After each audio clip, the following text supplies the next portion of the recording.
그 대우조선해양 지금 하나오션이죠. 거기 현장에도 가셔가지고 여러 가지 뭐 언급도 하셨어요. 끝나고 나서 한번 노사간의 이 470억 분쟁에 대해서 어떤 노력을 해보신 거 있습니까? 구체적으로 제가 개입할 일은 아니죠. 없어요. 저는 충격적인 게 노사관계에 직접적으로 대통령이 관여해서 뭐 언급을 막 했어요. 장관은 못 하신다는데. 그런데 이 사안에 대해서요 470억이라는 천연과 같은 굴레의 손해배상이 청구됐는데 금액도 모르세요.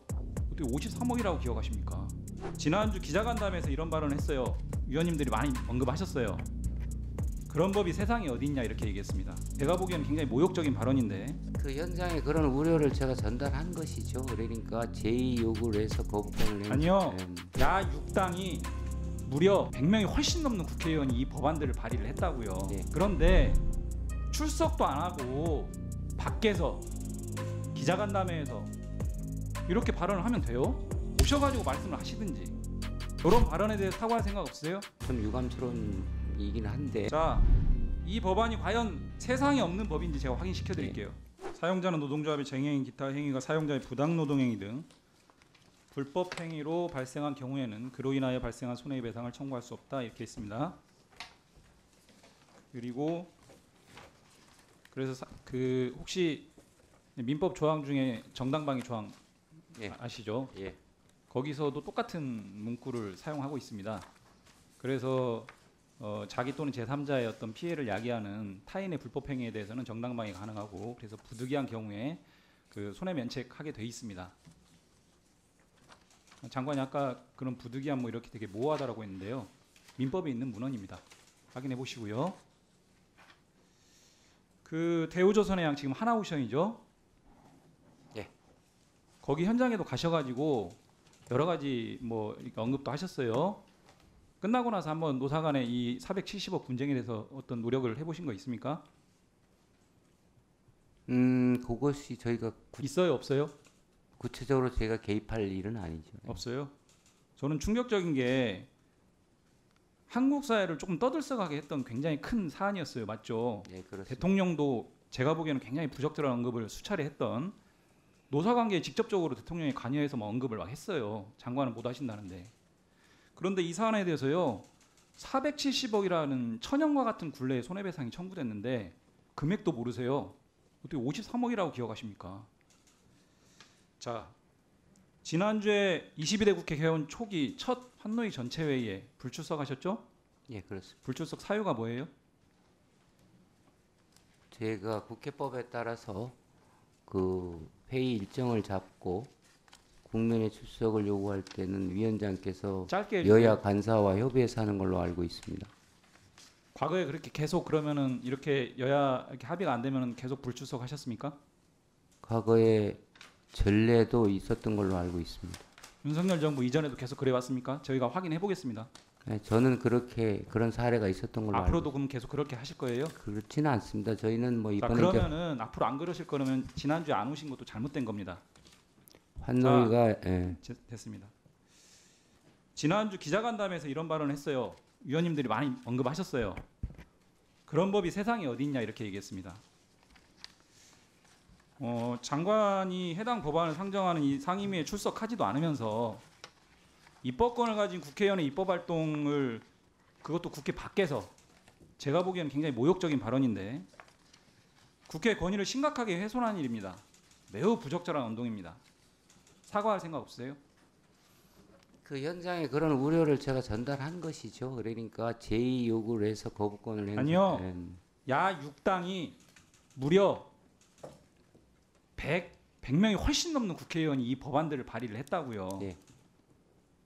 그런데 출석도 안 하고 밖에서 기자간담회에서 이렇게 발언을 하면 돼요? 오셔가지고 말씀을 하시든지. 네, 출석과는 이런 발언에 대해 사과할 생각 없으세요? 저는 뭐 그게 없으세요? 좀 유감스러운 이긴 한데. 네, 그렇게 확인하고 넘어갈게요. 예. 자, 이 법안이 과연 세상에 없는 법인지 제가 확인시켜 드릴게요. ILO 의장국 됐죠? 예. 의장국으로서의 체면을 세워야 되는데요. ILO 노동기준, 국제 노동기준이 저희가 발의한 법안 내용에 취지하고 다 동일합니다. 미국의 공동 사용자 법리 아시죠? 예. 일본의 지배력설 아시죠? 예. 다 있습니다. 세계적으로. 자, 우리나라 볼게요. 2010년에 현대중공업 대법원 판결 아시죠? 예. 지배력설에 근거한 거죠. 예. 2021년 삼성전자 서비스 대법원 판결 형사 판결 아시죠? 예. 지배력설에 근거해서 판단했죠. 예. 주식회사 외부감사법 아십니까? 예. 이사 감사의 연대 예. 책임과 관련해서요. 예. 그렇게 불성실하게 하시면 안 됩니다. 아니, 질문을 끝까지 듣고 하세요. 예. 이사 감사의 연대 책임에 대해서요. 예. 귀책 사유에 따라서 손배 책임 제한돼 있습니다. 예. 그렇습니다. 그 조항 있어요. 예. 이사 감사는 이렇게 귀책 사유에 따라 손배 책임 제한할 수 있고 노동조합이나 근로자는 이렇게 제한하면 안 됩니까? 왜 그렇게 친기업적이에요? 그렇지 않죠. 지금 저쪽 자, 위원님. 다시 이렇게 확인하겠습니다. 그러면 이런 법이 세상에 없는 게 아니고요. 예. 한국의 왜곡된 노동 현실이 세상에 없습니다. 하나는 제가 짚어드릴게요. 470억이라는 손배 하청 노동자 5명한테 이게 받으려고 청구한 건지 아니면은 뭐 무슨 목적으로 청구했는지 장관께서 이해되세요? 아까 우리 김태선 의원께서 말씀하셨지만은 2003년에 배달호 열사, 김주익 열사 수많은 노동자들이 이 문제 때문에 손배가압류 문제 때문에 돌아가셨어요.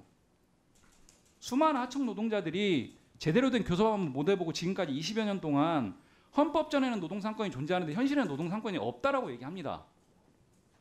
가정이 파탄나고 있어요. 세상에 이런 나라가 어디 있습니까?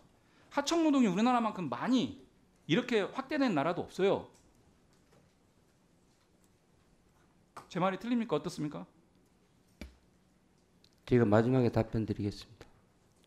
자, 민법 말씀 자꾸 하시는데요. 민법에서는 그 노동조합이나 근로자들이 파업하면은요 정당성이 있든 없든 채무불이행에 따른 손배 책임 묻습니다. 맞아요? 예. 노동법은 정당한 쟁행에는 손배 면책입니다. 면책 대상입니다. 맞아요? 그렇죠. 예. 왜 민법하고 노동법이 이렇게 다릅니까? 노동자들이 약자라는 전제하에 그렇게 하죠. 노동법의 특수성이죠. 그렇죠. 예. 앞으로요 민법 가지고 노조법 개정 얘기할 때 민법 끌어오지 마세요. 노동법의 특수성이 있습니다. 자, 손해배상 면책 범위에 대해서는 국회 입법권을 가지고 입법 재량으로 지금도 손해배상 일정 부분은 면책하잖아요. 맞죠? 예. 면책의 범위를 예를 들면 0부터 100까지 놓고 봤을 때 50까지 면책할지 70까지 면책할지 10만 면책할지 국회 입법 재량 아닙니까? 재량권의 한계는 헌법재판소와 자, 윤석열 정부는 제가 보기에는 친기업 정부입니다. 윤석열 정부의 노동부나 법무부가 하는 얘기는 일방 편향적인 여기로 저는 규정을 하고 있는데요. 대법원 산하의 네. 대법원 산하의 법원행정처에서는요 21대 국회에 제출한 의견서에서요 저희가 발의했던 법안에 대해서 이렇게 평가합니다. 모든 내용 입법 취지에 공감한다. 국회 입법 재량 사항이다. 유연성이라는 얘기 하나도 없습니다. 21대 국회 때 확인하셨죠? 그런 내용 확인하셨죠? 예, 말씀하시죠. 예. 확인하셨죠? 이 법원 행정처 의견서 확인하셨죠? 확인 안 하셨어요? 예, 말씀하세요. 확인하셨냐고요? 답변을 하셔야죠. 자, 장관님, 예. 예, 의원님의 신문에 대해서 성실하게 좀 답변을 해주시기 바랍니다. 예, 입법, 확인하셨어요? 입법 법원 행정처 의견서 예, 확인하셨죠? 법원 행정처요. 예. 예, 그렇게 전 기억을 확인하셨죠? 합니다. 예. 예. 파업만능지 말씀하시는데요. 지금이 오히려 노사 분쟁이 격화되고 있어요. 원하청 교섭 틀이 만들어지지 않았기 때문에 임계치가 넘어섰습니다. 특수고용 노동자들이 노동상권 제대로 행사할 수 없기 때문에 오히려 노사 분쟁이 임계치를 넘어섰어요. 국회든 정부든 이런 잘못된 현실을 법이든 제도로 백업을 해야 되는 게 우리의 본연의 업무입니다. 자꾸 억누르고 그런 현실이 없는 것처럼 한다고. 자, 이용 의원님, 예, 질문을 신문을 정리해 주십시오. 예, 제가 답변을 좀 드려도 되겠습니까? 네, 답변하십시오. 예. 아까 아예로 외관법 그다음에 실질적 지배력에 입각한 판례 뭐 현대중공업이라든가 여러 가지 말씀을 주셨는데 이게 이제 뭐 짧게 말씀드리겠습니다만은 그 판례라든가 뭐 이런 것들이 그 부당노동에 대한 판례를 이제 교섭 당사자로서 원용하고 확대하는 것이 이제 문제가 있다는 것이고 외관법 뭐 그걸 일반화하기는 어렵다는 얘기고 아예로 등 어디 나라도 이런 식의 그 제한을 그 불법 행위 아까 이제 입법 재량이라고 말씀하셨는데 우리 헌법이 과잉금지 원칙이 있는데 정당한 쟁의 행위, 그러니까 불법 파괴, 폭력 뭐 이런 거, 사용자의 재산권 현저하게 침해한다든가 이런 것들을 하지 않는 그 권리의 균형, 뭐 이런 대원칙 하에서 한다라는 말씀을 드리는 거고요. 나머지는 뭐 법원에서 다 정리가 되는 지금 현실이 있다라는 말씀을 드리겠습니다.